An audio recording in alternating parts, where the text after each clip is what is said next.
우리는 과학으로 무장한 베를린의 엘리트들이었습니다. 그런데 한국에서 개 안고 우는 사람을 보고 처음 무너졌습니다. 안녕하세요. 제 이름은 프란츠입니다. 독일 베를린에서 수의학을 전공하고 있는 대학생이고 올해 초 한국 서울에서 단기 교환 프로그램을 다녀왔습니다. 그리고 그 이후 제 삶은 완전히 달라졌습니다. 이 이야기는 저 혼자만의 경험이 아니라 저와 함께 한국을 다녀온 5명의 동기들 모두가 겪은, 어쩌면 자존심의 붕괴, 선진국이라는 허상에 대한 각성, 그리고 의학보다 앞선 무엇을 깨달은 기록입니다. 그 이야기를 어디부터 꺼내야 할지 사실 지금도 잘 모르겠습니다. 1. 베를린 엘리트의 자부심. 저는 훔볼트 수의과대학 4학년에 재학 중입니다. 독일에서도 손꼽히는 전통과 권위를 지닌 학교이며 입학 자체가 가문의 영광이라 불릴 정도죠. 그런 학교에서 저는 성적 장학금을 받아 독일 연방교육청이 운영하는 글로벌 수의학 융합 프로그램에 참가하게 되었습니다. 서울. 처음 도시 이름을 들었을 땐 그렇게 반응했습니다. 이름은 알지만 솔직히 의학 분야에서 서울을 떠올려 본 적은 단 한 번도 없었습니다. 제 머릿속엔 여전히 한국은 IT 강국, K-팝의 나라, 빠른 인터넷 같은 이미지였으니까요. 오히려 동기들은 흥미로워했습니다. 수의학과 IT의 접점이라 신기하긴 하겠다. 사람들이 정이 많다던데 감성 중심일 거야. 우리처럼 수치에 집착하는 시스템은 아니겠지. 아무도 부정적인 의도를 가진 건 아니었지만 그 말 속엔 우리가 더 낫다는 자의식이 분명히 깔려 있었습니다. 솔직히 말하자면 저도 같은 생각이었습니다. 우리는 베를린에서 자랐고 세계 최고 수준의 공공의료 체계와 수의학 시스템을 당연하게 누려왔으며 그 시스템을 더 객관적이고 이성적으로 만드는 것이 정답이라 믿고 있었습니다. 사람이든 동물이든 의료는 감정이 아닌 데이터와 과학으로 해결해야 한다는 것이 저희의 철학이었고 그 철학을 의심 없이 받아들이고 실천하는 것이 저희의 자부심이었습니다. 서울행 비행기 안에서. 서울로 가는 비행기 안, 우리 6명은 마치 답을 알고 있는 이들처럼 대화를 나눴습니다. 한국은 분명히 기술은 앞설 거야. 근데 그 기술을 쓰는 방식은 좀 감정적일지도 몰라. 우리처럼 공공 시스템으로 동물의 생명을 분배하진 않겠지. 그리고 의료가 너무 감성적으로 흐르면 그건 위험한 거야. 돌이켜보면 그건 오만이었습니다. 과학의 방향은 하나고 그 정점에 우리가 있다. 이런 암묵적 믿음이 있었던 겁니다. 사실 저희는 서울에 가서도 그냥 흥미로운 기술 몇 가지를 보고 예의 바른 사람들을 만나고 조금은 과장된 친절을 경험한 뒤 우린 역시 베를리니아라는 확신을 얻고 돌아올 줄 알았습니다. 하지만 그건 서울이라는 도시를 몰랐기에 할 수 있었던 생각이었습니다. 3. 첫 번째 균열 인천공항. 서울에 도착한 건 새벽 5시경이었습니다. 우리는 피곤한 얼굴로 공항을 빠져나오려다 아주 특이한 풍경을 마주했습니다. 반려동물 전용 입국 라운지. 강아지와 고양이들이 보호자와 함께 등록을 받고 전자칩으로 건강 상태를 확인하고 공항 내 수의사가 대기하고 있었습니다. 한 여성은 고양이를 안고 직원에게 말했습니다. 우리 아이가 장거리 비행이 처음이라 많이 불안해하는데요. 수의사 연결 좀 부탁드릴 수 있을까요? 직원은 마치 일상처럼 대답했습니다. 물론이죠. 지금 연결해 드릴게요. 우리는 눈을 마주쳤습니다. 서로 아무 말도 하지 않았지만 모두가 같은 생각을 했습니다. 우리는 이걸 지금 처음 본다. 그 순간 처음으로 불편한 감정이 올라왔습니다. 우리가 평소 선진국이라 자부하던 베를린에선 이런 시스템은커녕 국제 입국장에서 동물 치료는 불법에 가까운 일이었거든요. 4. 그날 밤 병원 앞에서. 서울에서의 첫날은 정신없이 흘러갔습니다. 도시 곳곳은 깔끔했고 교통은 효율적이었으며 방문한 동물병원은 우리가 상상했던 것보다 더 미래 같았습니다. 그런데 진짜 충격은 그날 밤 찾아왔습니다. 저는 호텔로 돌아가는 길에 동네 동물병원 앞을 지나쳤습니다. 그리고 거기서 한 여성을 보았습니다. 중년 여성이었고 그녀는 병원 입구에 쪼그려 앉아 작은 개를 품에 안고 울고 있었습니다. 아무 말도 없었습니다. 그저 개를 품에 안고 가만히 울고 있었습니다. 그 모습을 본 순간 제 마음 어딘가가 무너졌습니다. 이성으로 방어할 수 없는, 수치나 데이터로 설명할 수 없는 존중이라는 감정의 실체가 그 순간 제 눈앞에 있었습니다. 이건 수의학이 아니었다. 그 밤 숙소로 돌아온 저는 동기들과 아무 말도 하지 않았습니다. 하지만 우리 모두는 알았습니다. 우리는 수의학을 배우러 왔지만 한국은 우리에게 사람과 생명을 대하는 방식을 보여주고 있었습니다. 그리고 그건 베를린에서는 배우지 못했던 내용이었습니다. 서울에서의 이틀째 날, 저는 깨달았습니다. 여긴 그냥 다른 나라가 아니라 완전히 다른 기준의 세계구나. 1. 서울이라는 교과서. 공항에서의 작은 충격 이후 저희는 본격적인 연수 프로그램에 들어갔습니다.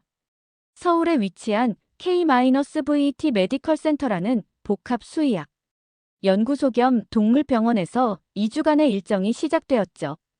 그곳에 도착하자마자 저희는 말을 잃었습니다. 우선 접수부터 다릅니다. 보호자가 스마트폰 앱으로 진료 예약을 하면 AI가 반려동물의 이전 진료 기록, 나이, 품종, 유전자 기반 위험 요소 등을 분석해 진료 순서를 자동으로 배정하고 필요한 전문의에게 연계까지 마칩니다. 수의사 선생님은 개의 심장 박동수와 체온, 수면 시간, 배변 주기, 식이 패턴을 대형 스크린에서 실시간으로 확인하며 말했습니다. 최근에 스트레스 지수가 좀 높아졌네요. 보호자분, 혹시 최근에 이사나 환경 변화가 있었나요? 그걸 보고 있던 저는 솔직히 말해 기분 나쁠 정도의 경외심을 느꼈습니다. 아무리 우리가 베를린에서 최신 장비를 사용한다고 해도 이 정도의 통합과 연결은 불가능합니다. 베를린에선 죽는다고 말해야 한다. 서울의 시스템이 놀라웠던 이유는 그냥 기술이 뛰어나서가 아닙니다. 그 기술이 사회 속에 제도로 들어가 있다는 점이었습니다. 예를 들어 한 보호자는 상담 중 이런 말을 했습니다. 이 아이는 구조된 유기견이에요.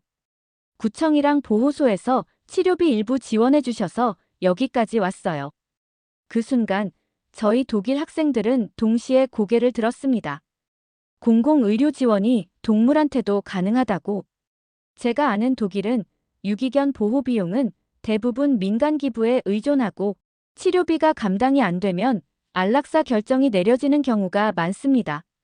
특히나 장기 치료가 필요한 동물은 생존 확률이 낮죠. 실제로 저희 학교 실습병원에서도 보호자가 이렇게 말하는 경우가 많습니다. 의료비가 감당이 안 됩니다. 죽여주세요. 그리고 저희는 수의사의 입장에서 그 결정을 수행해야 했습니다. 그게 일상이었고 그걸 현실이라고 받아들이는 게 저희가 배운 수의학의 한계였습니다. 3. 첫 번째 위기, 우린 그냥 냉정한 기계였다. 서울에서 연수를 받은 지 3일째 되는 날, 한 노부부가 작은 말티즈를 데리고 병원에 왔습니다. 그 강아지는 말도 안 될 정도로 허약했고 다리에는 철심이 박혀 있었고 눈 한쪽은 실명 상태였습니다. 의사 선생님이 말했습니다. 이 아이는 다리를 다시 수술해야 할 가능성이 높아요. 시간이 좀 걸릴 거예요. 그러자 할아버지는 망설임 없이 말했습니다. 괜찮아요. 필요한 만큼 해주세요. 우리는 그때 처음으로 진심으로 놀랐습니다. 그 강아지는 유기견 출신이었고 이미 큰 돈을 들여 한 차례 수술을 했다는 이야기를 들었습니다. 하지만 노부부는 얘도 가족인데 한 번 더 살려줘야죠. 라고 웃으며 말했습니다. 그걸 지켜보던 우리 중 한 명, 리사라는 친구가 갑자기 눈물을 흘렸습니다. 그녀는 항상 가장 논리적이고 차가운 친구였거든요. 그녀가 말했습니다. 우리에겐 이게 비효율이었잖아. 그런데 여긴 가치라고 부르네. 그날 밤 우리는 서로 아무 말도 하지 않았습니다. 각자 숙소방으로 돌아갔지만 모두 같은 생각을 했습니다. 지금까지 우리가 배워온 게 정말 옳았던 걸까? 4. 동물과 함께 사는 도시. 서울에서 보낸 며칠 동안 정말 많은 장면이 저를 흔들었습니다. 아이들이 초등학교 수업 시간에 동물 복지를 배우고 중학생들이 유기견 보호소에 자원봉사를 가며 노인들이 매일 유기견과 산책을 나가고 기업들이 반려동물 전용 연차를 제공하는 뉴스도 봤습니다. 시민이 함께 만드는 시스템, 기술을 넘는 정서적 공감, 사람과 동물이 공존하는 방식. 이 모든 게 이론이 아니라 일상이었습니다. 선진국이라는 착각. 베를린은 위생적이고 체계적이며 의료 시스템도 효율적입니다. 하지만 그 안에선 동물도 사람도 자주 숫자가 됩니다. 서울은 때론 복잡하고 감정적이고 비효율적인 것처럼 보였습니다. 하지만 그 안에 살아있음이 있었습니다. 저는 그게 처음엔 불편했습니다. 왜냐하면 우리가 배운 수의학은 감정을 배제하고 판단해야 옳다고 가르쳤기 때문입니다. 하지만 지금 그 생각이 틀렸다고 확신할 수 있습니다. 솔직히 말하면 한국에 와서 일주일이 지나자 저희는 거의 팬이 되어버렸습니다. AI 진료 시스템, 복지와 연결된 의료제도, 공공동물병원, 시민들의 의식 수준까지. 서울이라는 도시는 우리가 알던 수의학의 한계를 조용히, 그러나 완전히 무너뜨리고 있었습니다. 하지만 바로 그때였습니다. 모든 감동이 의심으로 바뀐 사건이 발생했습니다. 1. 그날 그 식당에서 서울 연수 8일차 병원 측에서 우리를 위해 작은 환영 만찬을 준비해 주셨습니다. 강남에 위치한 한 전통 한식집. 처음 가보는 고급 한식당에 우리는 설레기도 했고 마침 서울에 점점 빠져가던 시점이라 그 분위기까지 더해져 아주 들뜬 상태였습니다. 테이블에 앉자 여러 가지 반찬이 깔리고 메인 메뉴로는 삼계탕이 나왔습니다. 이때였습니다. 음식을 몇 숟갈 뜨던 중 제 치아에 강한 통증이 느껴졌습니다. 놀란 저는 급히 수저를 내려놓고 손으로 입을 감쌌습니다. 문제는 제 임플란트 보철물이 갑자기 빠져버린 것이었습니다. 진짜 난감했습니다. 잇몸은 아프고 말은 제대로 못하고 무엇보다 저는 너무 창피했습니다. 그런데 그 다음 순간 더욱 당황스러운 일이 벌어졌습니다. 왜 안 먹어요? 그리고 침묵. 함께 있던 한국인 수의사 한 분이 제게 다정하게 물었습니다. 왜 안 드세요? 입맛에 안 맞으세요? 그 말투는 분명 배려였지만 그 순간 저는 방어적으로 굳어졌습니다. 아니요, 그냥 좀 배가 안 고파서요. 그 말을 하자 일부 동료 한국 수의사들이 갑자기 서로 눈치를 보기 시작했습니다. 저는 뭔가 잘못된 걸 직감했습니다. 내가 무례했나? 하지만 아무도 정색하거나 뭐라 하지 않았고 대화는 조용히 흘러갔습니다. 그러나 제 마음속엔 이전과는 다른 공기가 감돌았습니다. 혹시 우리가 서울을 너무 미화했나? 겉으로만 친절한 건 아닐까? 사람들이 속으론 나를 비웃고 있는 건 아닐까? 신뢰가 흔들리기 시작했습니다. 3. 오해의 끝뜻밖의 제안. 만찬이 끝난 후 한 젊은 한국 수의사분이 저를 따라 나왔습니다. 그분은 조심스럽게 이렇게 말했습니다. 프란츠 씨, 혹시 치과 가보셔야 하는 거 아닌가요? 저는 순간 당황해서 말문이 막혔습니다. 그분은 곧 이어 말했습니다. 제가 아는 병원이 있어요. 지금이라도 바로 가보시죠. 여기선 밤 9시까지 하는 치과 많아요. 저는 믿기지 않았습니다. 아니, 지금 당장 예약도 안 했는데. 하지만 그분은 그렇게 말하며 정말로 저를 치과까지 데려가 주셨습니다. 4. 한국의 치과, 그리고 충격. 도착한 곳은 조용한 주택가 골목에 있는 아담한 동네 치과였습니다. 들어가자마자 간호사가 환한 웃음으로 인사했습니다. 외국인 환자시죠? 오늘은 어떤 문제 있으신가요? 대기 시간도 거의 없었습니다. 10분쯤 뒤 의사 선생님이 제게 웃으며 말했습니다. 걱정 마세요. 잇몸에 자극 없이 보철물 다시 부착해 드릴게요. 한국은 이런 응급진료는 일상이에요. 진료는 20분 만에 끝났고 결제 금액은 불과 6만 원. 그 자리에서 저는 거의 울 뻔했습니다. 한국에서는 괜찮냐는 말이 진짜다. 돌아오는 길에 그 수의사분이 말했습니다. 사실 오늘 식사 자리에서 저희끼리도 걱정했어요. 혹시 음식이 안 맞았나? 몸이 안 좋으신가 해서요. 그제서야 저는 깨달았습니다. 아무도 저를 비난하지 않았고 오히려 걱정하고 있었던 거였습니다. 제가 느꼈던 침묵은 냉담이 아니라 배려였습니다. 왜 말을 하지 않지?가 아니라 혹시 내가 더 부담을 줄까봐 말하지 않는 것이었던 거죠. 그날 밤 저는 진짜로 무너졌습니다. 이 나라의 친절은 계산이 아니라 본능이구나. 6. 진짜 선진국은. 다음 날 아침 병원에서 다시 만난 그 수의사분이 웃으며 말했습니다. 프란츠 씨, 이제 삼계탕 다시 도전 가능하신가요?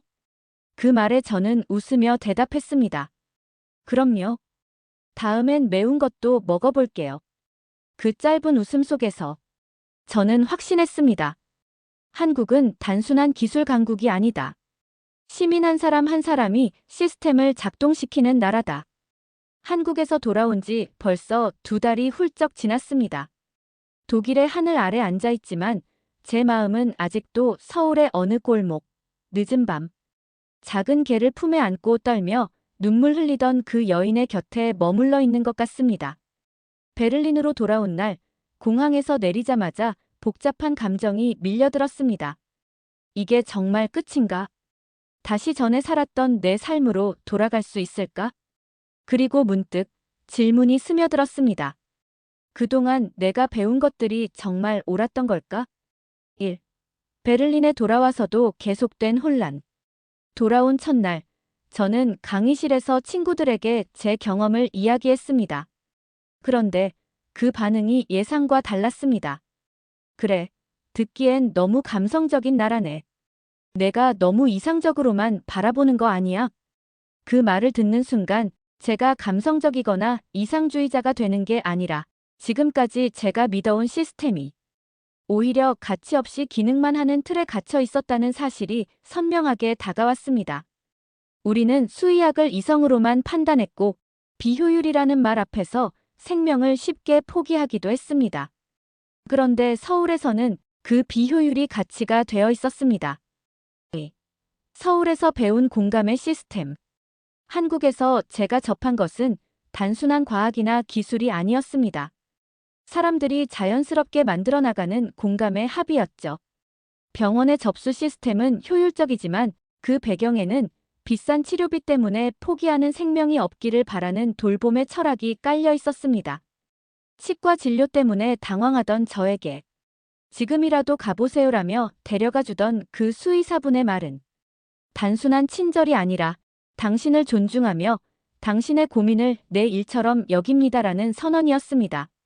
그 감정을 저는 처음에 낯설음으로, 의심으로 받아들였습니다. 하지만 그 의심은 곧 후회로, 그리고 깨달음으로 전환되었습니다. 3. 스스로 달라진 마음가짐.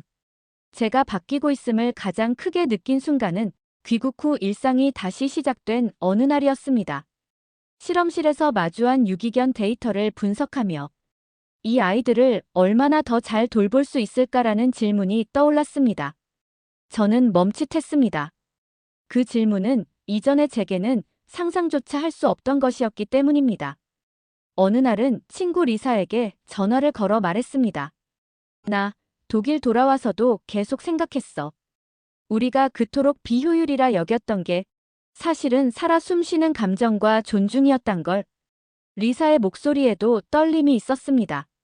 나도. 자원봉사 계속하고 있어. 간섭하지 말라고 했지만 애들이 나를 불러주더라고. 그게 너무 좋아서. 그 순간 우리의 변화가 실제 행동으로 이어지고 있음을 느꼈습니다. 4. 선진국이라는 말의 무게. 서울에서 제가 본 선진국은 단지 GDP, 기술력, 시스템의 정교함이 아니었습니다. 서울에서 본 선진국은 시민이 일상 속에서 생명에 대한 존중을 실제로 공유하고 구현하는 도시였습니다. 노인이 유기견을 품에 안고 산책하는 것, 유기견을 가족처럼 여기는 문화, 도시 정책 속에 녹아있는 동물 복지 의식, 이 모든 것이 기계적 효율보다 훨씬 더 강력한 기준이 되어 있었습니다. 독일에선 보지 못한 이 가치들이 제게는 새로운 기준이 되었고, 그 기준이 저를 더 인간답게, 더 따뜻하게 만드는 힘이 되었습니다. 이제는 수의사가 아닌 생명을 지키는 사람. 귀국 후 지도 교수님께 제가 바라는 방향을 솔직히 말씀드렸습니다. 저는 이젠 단순히 동물을 치료하는 수의사가 아니라 사회 구조 속에서 생명의 가치를 지키는 사람으로 살아가고 싶어요. 지금 저는 베를린 대학교에서 도시 반려동물 복지 모델과 사회적 시스템의 통합이라는 주제로 연구 논문을 준비 중입니다. 서울에서 받은 영감을 기반으로 이 모델을 독일의 현실에 맞춰 연구하고 실현해 보려 합니다. 그건 단순한 학술적 관심이 아니라 저 자신이 누군가의 삶의 방식을 바꾸며 작은 존중이 큰 변화를 낳을 수 있다는 믿음 때문입니다. 6. 다시 돌아올 서울. 내년 여름, 저는 반드시 다시 서울에 갈 예정입니다. 지금 진행 중인 연구를 토대로 서울의 시스템을 직접 배우고 제 연구에 녹여낼 생각입니다. 그곳에서 많은 한국 수의사분들과 만나고 그들의 철학을 더 깊이 이해하고 싶습니다. 처음엔 기술적인 경험을 얻으러 간 한국이었지만 지금은 제가 기준을 배운 도시입니다.